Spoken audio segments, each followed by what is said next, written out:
로마서 11장 35절, 이것이 우주의 원리입니다. 35절, 11장 35절 제가 읽습니다. 누가 주께 먼저 드려서 갚으심을 받겠느냐? 이는 만물이 주에게서 나오고 주로 말미암고 주에게로 돌아감이라. 영광이 그에게 세세 있으리로다. 아멘. 그렇습니다. 누가 주께 먼저 드려서 갚으심을 받겠습니까? 만물이, 모든 것이, 존재하는 모든 것은 주님께로부터 오는 겁니다. 생명과 능력이 다 그러합니다. 심지어는 믿음조차도 주어진 것이다. 마음으로 믿고 입으로 시인하는 것조차도 수동태라고 그랬죠. 우리는 철저하게 은혜로 받아서 누리고 있게 되는 것입니다. 그래서 자랑할 것이 없습니다. 감사할 뿐이며 하나님께 영광을 돌릴 뿐입니다. 우리가 거동하고 움직이는 모든 것은 주신 결과예요. 그래서 우리가 그 안에서 생명활동을 영육간에 하고 있는 것입니다. 만물은 주로 말미암아 주어진 것이며 우리는 다 받았습니다. 그래서 감사하고 찬송하며 영광을 오직 하나님께만 드리게 되는 것입니다. 이것이 우주의 원리요, 복음의 원리도 그러합니다. 우리는 의로움을 받은 겁니다. 구원함을 받은 것입니다. 심지어는 우리의 믿음조차도, 마음으로 믿고 입으로 시인하는 그것조차도 수동태고 하나님의 주신 결과로 누리고 있는 것입니다. 그래서 영광을 우리에게 돌리지 마옵소서, 돌리지 마옵소서. 면류관을 주께 돌려드릴 수밖에 없습니다. 우리는 창조주 앞에 피조물이고 구세주 앞에 구원받은 사람이기 때문에 그렇습니다. 만물이 다 주로 말미암아 오는 것입니다. 그래서 믿음으로 보면 우리가 누리고 있는 모든 것들이 은혜로 주어진 것이며 결코 인간의 노력의 결과가 아닙니다. 그래서 역설적이지만 복음은 쉽고 분명합니다. 복음은 결코 어려운 것이 아닙니다. 그리스도께서 어려운 것은 이미 다 이루셨기 때문에 우리에게 은혜로 아주 쉽게 주신 겁니다. 그래서 값없이 주셨다, 이렇게 표현하는 겁니다. 로마서 10장 보십시오. 좀 어렵지만 그런 내용입니다. 6절, 10장 6절. 믿음으로 말미암은 의인은 이같이 말하되 내 마음에 누가 하늘에 올라가겠느냐 하지 말라 하니, 올라가겠다 함은 그리스도를 모셔내리려는 것이요, 혹 누가 음부에 내려가겠다 하지 말라 하니, 내려가겠느냐 함은 그리스도를 죽은 자 가운데서 모셔 올리려는 것이라. 그러면 무엇을 말하느냐? 말씀이 내게 가까워 내 입에 있으며 내 마음에 있다 하였으니 곧 우리가 전파하는 믿음의 말씀이라. 하늘에 올라가야 하는 어려운 것도 아니고 음부 아래로 내려가서 구해야 될 어려운 것도 아닙니다. 하나님은 말씀을 아주 가까이 두셨고 우리 입에 두셨고 우리 마음에 두셨다. 그리스도와 관련한 진리는 결코 어려운 것이 아니라 쉬운 것이다. 왜냐하면 어렵고 힘든, 불가능해 보이는 모든 일은 그리스도 자신이 이미 이루셨기 때문이다. 하늘에 올라가야 되는 어려운 것도 아니고 음부 아래로 내려가서 이루어야 될 것도 아니다. 내게 아주 가까이 있게 하셨다. 이것이 복음의 비밀이다 라는 뜻입니다. 그리스도는 이 땅에 오셨습니다.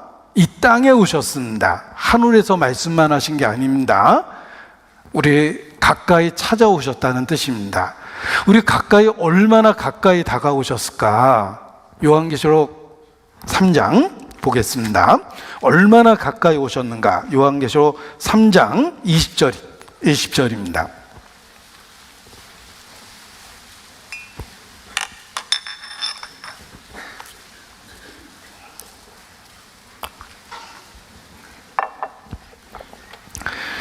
볼지어다 내가 문 밖에 서서 두드리노니 누구든지 내 음성을 듣고 문을 열면 내가 그에게로 들어가 그로 더불어 먹고 그는 나로 더불어 먹으리라. 주님이 얼마나 가까이 우리 곁에 오셨냐면 문 바깥에서 두드린다.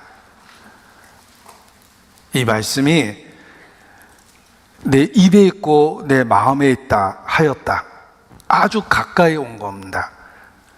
우리가 단지 믿기만 하면 그 모든 은혜를 우리에게 이루어 주십니다. 왜냐하면 주께서 이미 구속의 사역을 다 이루셨기 때문에 그렇습니다. 문 바깥에서 두드린다. 진리는 결코 멀리 있었던 것이 아니라 아주 가까이 있었습니다. 하늘에 올라가서 구할 것도 아니고 음부에 내려가서 어렵게 이루어야 될 것도 아닙니다. 이 진리는 바로 우리 입에 있고 우리 마음에 있다. 단지 믿음으로 시인하고 고백하면 그 모든 걸 누릴 수 있다. 그 이유는 우리에 대한 사랑과 은혜 때문이다. 이렇게 말씀하시는 겁니다. 그래서 내가 문 바깥에서 두드리노니, 문 안에 우리가 있고 우리가 해야 될 일은 믿는 겁니다. 그래서 주 예수를 믿으라. 이렇게 말씀하시는 것입니다. 그래서 구원에 이르는 진리는 결코 어려운 것이 아니라 가장 쉽다. 왜냐하면 창조주와 구세주 되신 주님께서 그 모든 것을 이미 구속을 통해서 이루셨기 때문이다. 이제 그 진리가 내 입에 있고 내 마음에 있으니 마음으로 믿고 입으로 시인만 하면 된다. 이렇게 말씀하시는 겁니다. 자, 문 바깥에서 두드리노니 라고 말씀하셨는데, 탈무드의 이야기가 이 말씀을 더 이해시켜 줍니다. 집을 나간 왕자가 있었습니다. 왕은 아버지로서 아들이 너무 그리워서 수소문 끝에 아들을 찾았습니다. 그리고 모든 것을 용서하고 받아줄 테니 돌아오라 라고 아버지의 마음을 전했는데, 아들의 대답은 가고 싶지만 너무 멀어서 못 가겠습니다 라고 대답했습니다. 아버지는 어렵게 다시 사람을 보냈습니다. 그렇다면 올 수 있는 데까지만 와라. 내가 거기서 너를 만나주겠다 라고 말씀하십니다. 그 탈무드의 일화가 하나님의 마음을 그대로 보여줍니다. 우리가 구원에 이르기 위하여 하늘에 올라갈 수도 없고 음부에 내려갈 수도 없습니다. 너무 멀어서 못 가겠습니다.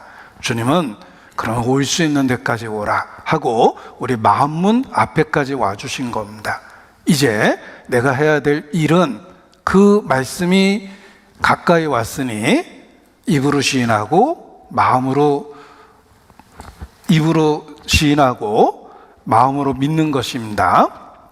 그것이 우리가 해야 될 일입니다. 문 바깥에서 두드린다라고 말씀하셨는데, 주님은 우리 마음문 바깥에서 오랫동안 우리 마음의 문을 두드리셨습니다. 아가서를 보도록 하겠습니다. 아가서 5장 2절입니다. 아가서 5장 2절.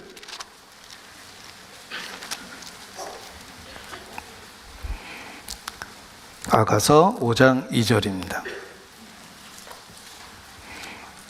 같이 읽습니다. 내가 잘지라도 마음은 깨었는데 나의 사랑하는 자의 소리가 들리는구나. 문을 두드려 이르기를 나의 누이, 나의 사랑, 나의 비둘기, 나의 완전한 자야. 문 열어 닫고 내 머리에는 이슬이, 내 머리털에는 밤이슬이 가득하였다 하는구나. 자, 문 앞에까지 찾아온 연인이 있습니다. 그리고 끊임없이 사랑을 고백하며 문을 두드립니다. 그런데 문 바깥에 있는 그 연인의 머리에 이슬이 가득하고 머리털에 밤이슬이 가득했습니다. 그것은 밤새도록 그곳에 있었다는 뜻입니다. 이슬을 다 맞도록 밤새도록 문 바깥에서 사랑을 고백하고 문을 두드린 것입니다. 이것이 우리를 향한 하나님의 마음입니다. 그래서 복음으로 가장 가까이 우리 각 사람을 찾아오셨다. 마음으로 믿고 입으로 시인만 하면 된다. 이렇게 말씀하시는 것입니다.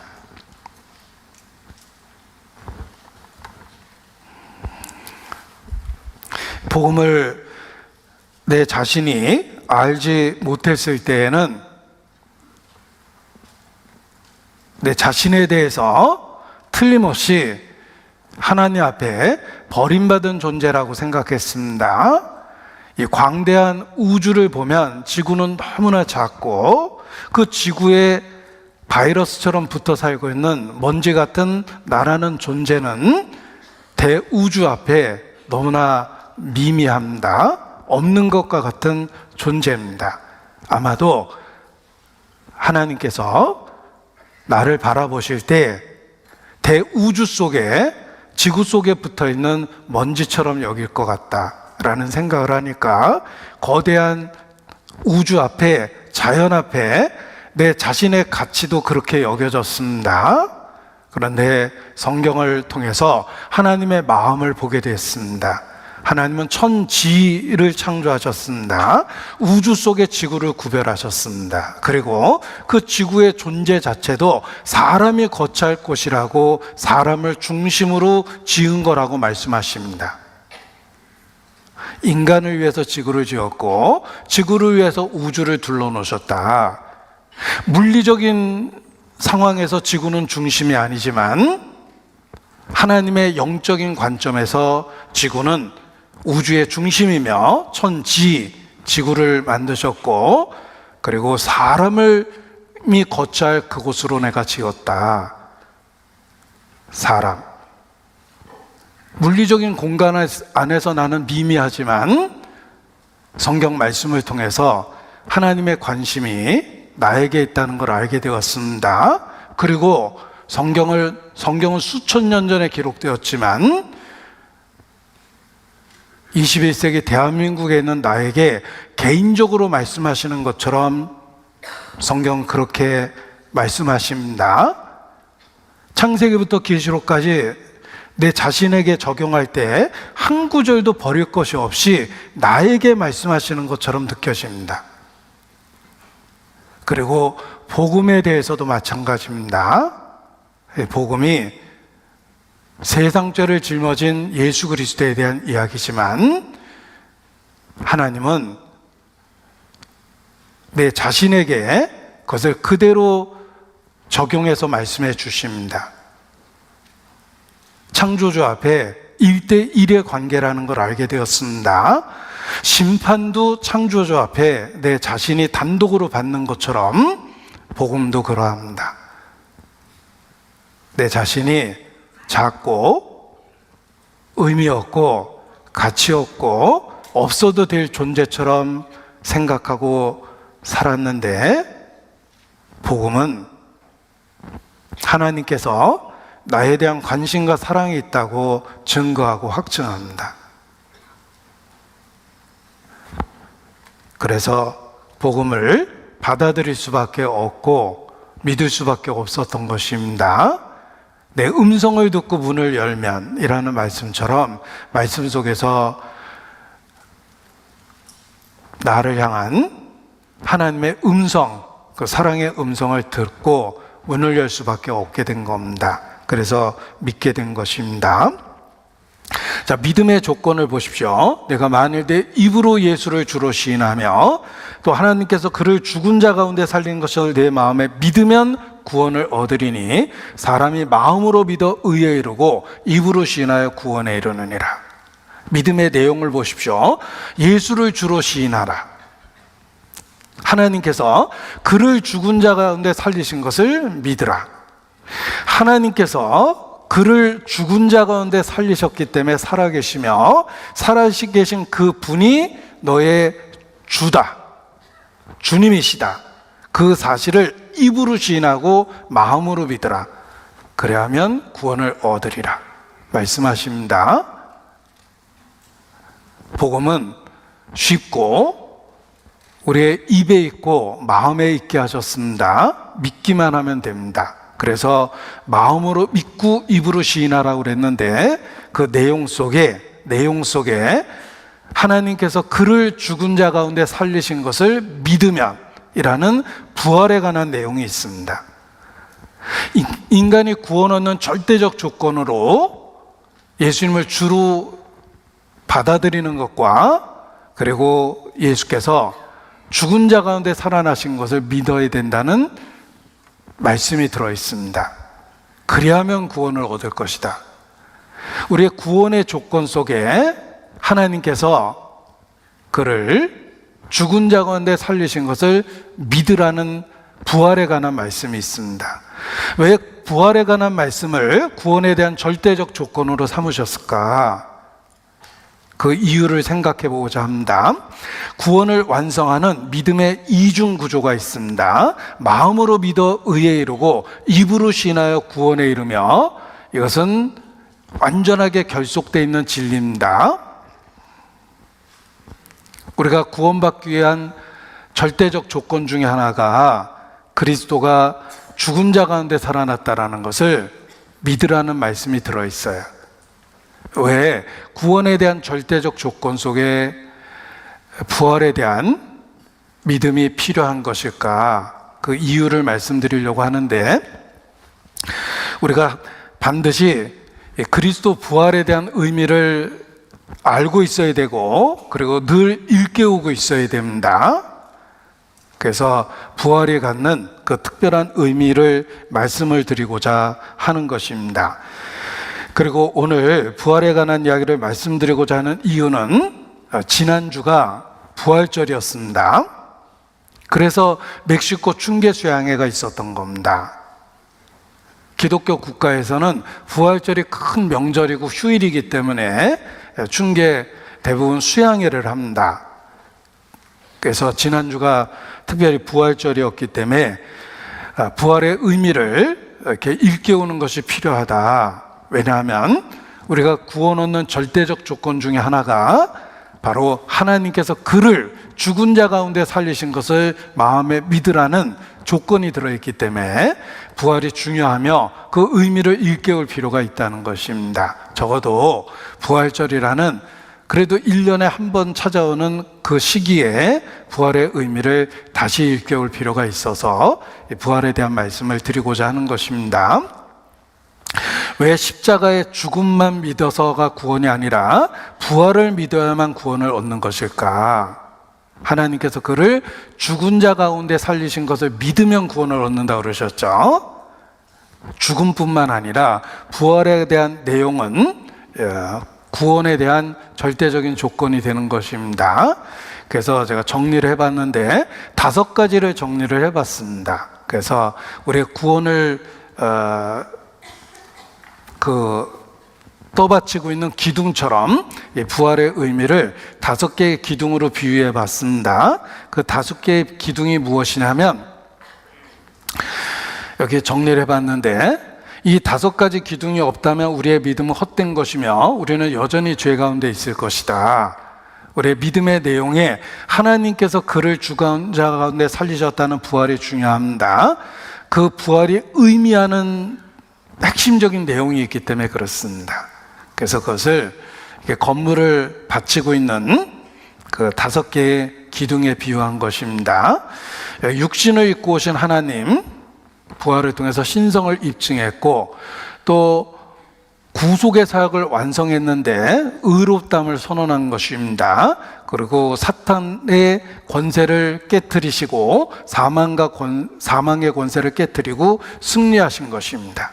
그리고 우리 모두에게 부활이 있다는 것에 대한 보증이 되고, 그리고 부활하시고 살아계시기 때문에 지금도 생생하게 우리와 교통할 수 있는 구세주라는 것입니다. 이것이 부활이 갖고 있는 의미입니다.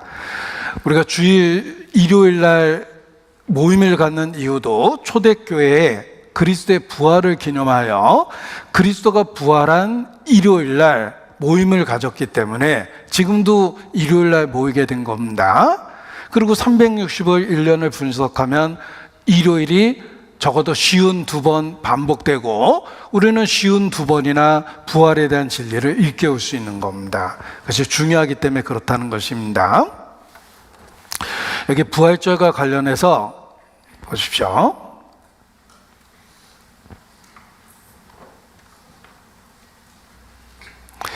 부활의 의미를 구체적으로 생각해 보도록 하겠습니다. 첫 번째는 예수님의 신성에 대한 최종적인 입증, 확증이다. 예수님은 자신을 하나님의 아들이라고 주장했는데 만일 그것이 거짓이라면 미치광이와 거짓말장애일 겁니다. 엄청난 주장을 한 겁니다. 그런데 부활을 통해서 자신이 정말 하나님의 아들, 육체를 갖고 오신 하나님이라는 것을 입증한 겁니다. 그래서 그리스도의 부활은 예수님이 하나님의 아들이라는 주장이 사실이라는 것을 하나님 자신이 입증한 사건이다. 이렇게 말하는 것입니다.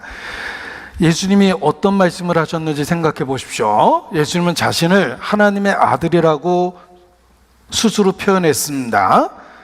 육체를 갖고 이 땅에 온 하나님이라는 뜻으로 받아들여질 수 있는 표현입니다. 예수님은 자기 자신에 대해서 엄청난 주장을 한 겁니다. 내가 길이요, 진리요, 생명이다. 길을 가르쳐주는 존재가 아니라 자신이 길이다.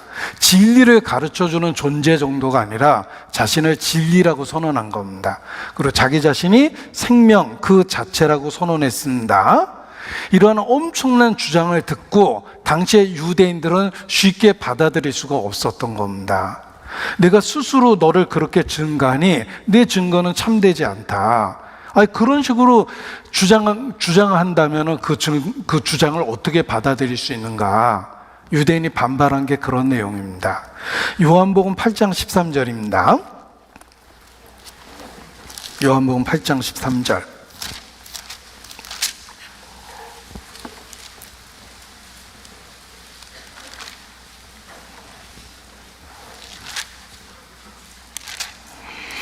바리새인들의 가로되 내가 너를 위하여 증거하니 네 증거는 참되지 아니하도다. 내 스스로 그렇게 주장하면 그게 무슨 의미가 있겠는가? 그럼 엄청난 주장을 그렇게 할 수 있는가? 너 스스로 그렇게 주장하니 그 자체는 참되지 않다. 이렇게 이야기한 겁니다. 그 말이 맞습니다. 객관적으로 그 엄청난 주장을 어떻게 받아들입니까? 지금도 이단의 교주, 사이비의 교주들이 그런 식으로 자기를 주장합니다. 그때 예수께서 하신 말씀들을 살펴보면 5장 31절입니다. 5장 31절. 내가 만일 나를 위하여 증거하면 내 증거는 참되지 아니하되 니들 말이 맞다. 내가 그냥 주장만 한다면 그게 어떻게 사실로 받아들일 수 있겠는가?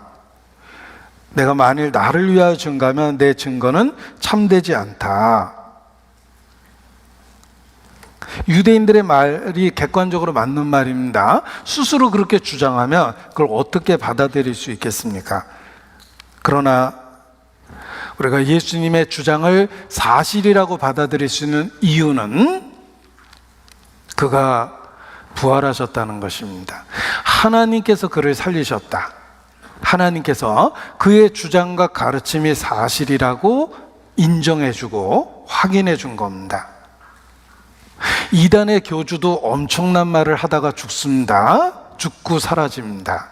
그러나 예수님은 단지 주장만 한 것이 아니라 하나님께서 그를 살리셨습니다. 그의 주장이 사실이며 그의 가르침이 하나님으로부터 왔다는 것을 선언한 겁니다. 그래서 정말 그는 하나님의 아들이었다 라고 우리가 백부장처럼 고백하며 받아들일 수 있는 것입니다. 5장 36절입니다. 내게는 요한의 증거보다 더 큰 증거가 있다. 요한이 직접 증거했죠. 보라, 세상 죄를 지고 가는 하나님의 아들이라. 그가 성령으로 너에게 세례를 줄 그분이다. 그런데 요한의 증거보다 더 큰 증거가 있다. 36절. 아버지께서 내게 주사 이루게 하시는 역사. 그것은 구속과 대속의 역사입니다. 나야 하는 그 역사가 아버지께서 나를 보내신 것을 나를 위하여 증거한다. 아버지께서 예수 그리스도를 통해서 이루시는 그 역사 자체가 예수님을 증거하는 거다. 나는 주장만 하는 게 아니다. 이런 뜻입니다. 이 말씀처럼 하나님께서 그를 죽은 자 가운데 살리셨습니다. 그것은 그의 가르침과 주장이 사실이란 뜻입니다. 그의 죽음은 단순한 죽음이 아니라 자기 목숨을 많은 사람의 대속물로 내어준 대속의 사건이며, 그가 주장했던 것처럼 그는 실로 하나님의 아들이라는 것을 부활을 통해서 확증시켜 준 겁니다. 그래서 예수님은 부활을 통해서 능력으로 하나님의 아들로 인정되었다라고 선언하는 것입니다. 부활은 예수님이 스스로 주장했던 것처럼 정말 하나님의 아들이라는 걸 입증한 겁니다. 누가 입증했냐면 하나님께서 하셨습니다. 하나님께서 그를 살리셨어요. 그래서 그리스도가 살아났다는 표현보다 하나님께서 그를 살리셨다라는 수동적 표현이 성경의 거의 대부분입니다. 부활은 스스로 일어나는 게 아니라 하나님만이 하시는 일이기 때문에 그렇습니다. 그래서 그리스도가 부활하셨다는 것을 통해서 우리는 예수님이 가르친 그대로, 주장하신 그대로 그는 하나님의 아들이시라는 것을 믿을 수 있게 된 겁니다. 예수님은 자신을 하나님의 아들이라고 선언했고, 자신이 천국문을 열었고, 하나님의 나라를 나의 나라라고 이야기했고, 하나님을 믿으라는 말을 곧 나를 믿으라는 말로 바꿔서 이야기하셨습니다. 결국 예수님을 아는 것이 하나님을 아는 것이고, 예수님을 본 것이 하나님을 본 것이고, 예수님을 영접하는 것이 하나님을 영접하는 것이고, 예수님을 공경하는 것이 하나님을 공경하는 것이며, 예수님을 미워하는 것이 곧 하나님을 미워하는 것입니다. 아버지와 나는 하나이니라. 사실입니다. 부활을 통해서 그 가르침과 주장이 사실이라는 걸 우리가 그대로 받아들일 수 있는 것입니다. 그래서 그리스도의 부활은 예수님이 스스로 주장했던 것처럼 하나님 아들이라는 것을 입증한 사건입니다. 하나님께서 그를 살리심으로 말미암아 하나님께서 직접 증거하셨다라는 것입니다. C.S. 루이스는 학자입니다. 타고난 천재입니다. 그래서 C.S. 루이스가 그를 단지 훌륭한 도덕 선생이라고 받아들이고 그를 하나님의 아들로 받아들이지 않는 것은 있을 수 없는 모순이다. 그가 훌륭한 도덕 선생이라면 자신을 하나님의 아들이라 주장했으니 사실이 아니라면 그는 거짓말장이나 미취강일 것이다. 그의 말과 주장을 그대로 받아들여서 그를 하나님으로 받아들이든지 아니면 그를 미취강이라고 정죄하든지 둘 중에 하나가 필요하다. 단지 그를 훌륭한 선생으로 여기고 받아들인다면 그렇기에는 그가 엄청난 주장을 했다는 것입니다. 그래서 믿든지 안 믿든지 둘 중에 하나다, 이런 표현을 했습니다. 통찰력 있는 표현입니다. 예수님은 4대 성인 중에 하나가 아니고 훌륭한 도덕 선생이 아닙니다. 그는 자신을 육체를 갖고 이 땅에 온 하나님이라고 주장했습니다. 그런데 그가 살아났습니다. 하나님께서 그를 살리셨습니다. 그 말의 뜻은 예수님의 가르침과 주장이 사실이란 뜻이에요. 그래서 도마가 그렇게 의심 많았지만 부활하신 예수님을 만난 이후에 나의 주시며 나의 하나님이시니다 라고 고백한 것입니다. 우리는 부활을 통해서 도마처럼 똑같이 고백할 수 있습니다. 나의 주시며 나의 하나님이십니다. 예수님이 오시기 전에는 하나님은 추상적이고 모호했고 하늘에만 계셨습니다. 어떤 분인지 잘 몰랐습니다. 그런데 예수 그리스도는 육체를 갖고 이 땅에 오셨습니다. 내가 이해할 수 있는 말과 행동을 하셨습니다. 그의 말과 행동은 하나님이 어떤 분인지를 보여주셨고, 그가 사람에 대한 태도가 사람이 어떤 존재인지를 보여준 겁니다. 이제는 하나님에 대해서 모호하지 않습니다. 우리는 진리를 보았고 손으로 만진 바 되었고 그리고 증거할 수 있습니다. 예수님은 육체를 가지신 하나님이시기 때문에 이제는 하나님이 어떤 분이냐고 물어본다면 우리는 대답할 수 있습니다.